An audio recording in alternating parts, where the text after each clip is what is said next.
2075 सालमा ठेक्का लागे पनि हालसम्म बाटो नबनेपछि भरतपुर 21 पार्वतीपुरका व्यवसायी तथा सर्वसाधारण आन्दोलित बनेका छन्।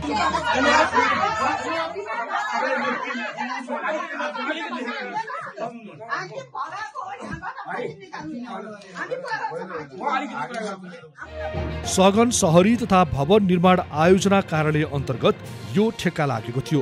हालसम्म ठेकेदारले मुख्य बजार क्षेत्रकै सडक खण्ड करिब 600 मिटरमा काम नगरेपछि स्थानीयहरू दैनिक धुलो खान बाध्य छन्। पार्वतीपुर बजार व्यवस्थापन समितिका भक्त मगरको नेतृत्वमा करिब 150 जना स्थानीयहरूले सघन शहरी तथा भवन निर्माण आयोजना कार्यालय घेराउ गरेका थिए। कार्यालयका सूचना अधिकारी द्रोण कटुवालले कार्यालय प्रमुख विदामा भएका कारण उपस्थितिपछि थप छलफल गरेर समस्या समाधान गर्नेतर्फ लाग्ने प्रतिबद्धता जनाएका छन्। त्यहाँको मान्छेको स्वास्थ्यमा यति प्रतिकूल असर परेको छ, त्यहाँको बच्चाहरूलाई दिनदिनै हस्पिटल ल्याउनु पर्ने अवस्था अहिले भइरहेको छ।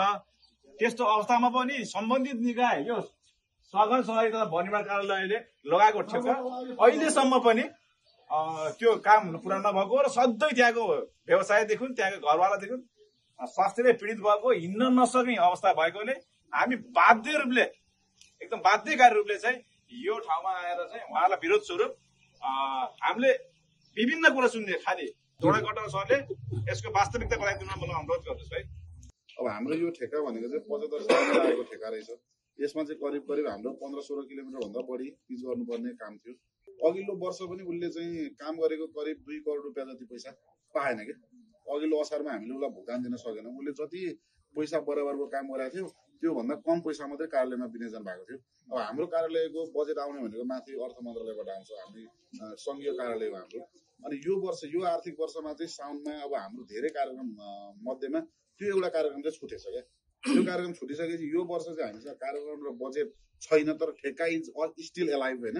ठेक्का अहिले पनि रनिङ नै छ, त्यसलाई हामी जसरी क्लोज गर्नु छ।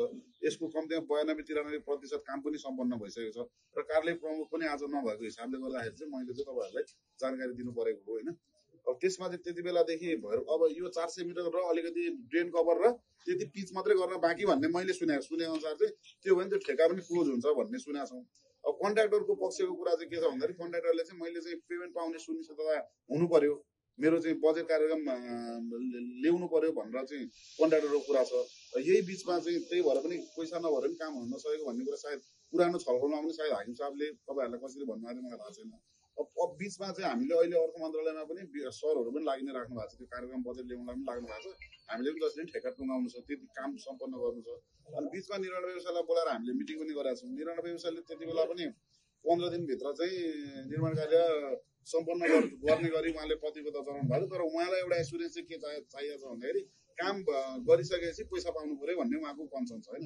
त्यसमा पनि हामीले कार्यालयले पनि प्रयास गरिरहेको छ। हाम्रो राम्रै पिच भएको पिचलाई पनि भत्काइदिनु भयो होइन। अहिले बाटो बनाएको छैन। अब यो बाटो अल्पत्र यस्तै भयो भने हामीलाई तपाईँहरूले हाम्रो पहिलाको जस्तो बाटो थियो त्यस्तो बाटो बनाइदिने त्यसको एसुरेन्स किन सक्छ?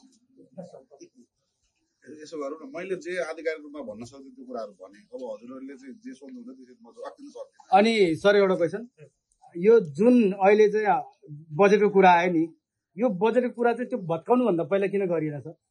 अब त्यही त यो विषयमा चाहिँ के छ त्यो नभत्किँदै राम्रो थियो नि त बाटो। बन्ने बेलामा मात्रै ठ्याक्क भत्काएर सुइसे बनाएर सक्दैको भए बेस्ट हुन्थ्यो होइन। अब अहिले चाहिँ त्यही भएर समस्या पऱ्यो कि त्यसरी त्यही प्लानिङ नमिल्दा त हो नि।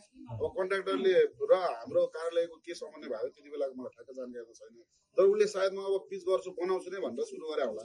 अब त्यही हिसाबले कार्यालयले पनि पहल गरिरहेको छ। सकेसम्म अब बजेटै नभए पनि जे भयो नि त्यति पिच गरेर त्यसलाई चाहिँ समाधान खोजौँ भनेरै कार्यालयले पहल गरिरहेको छ।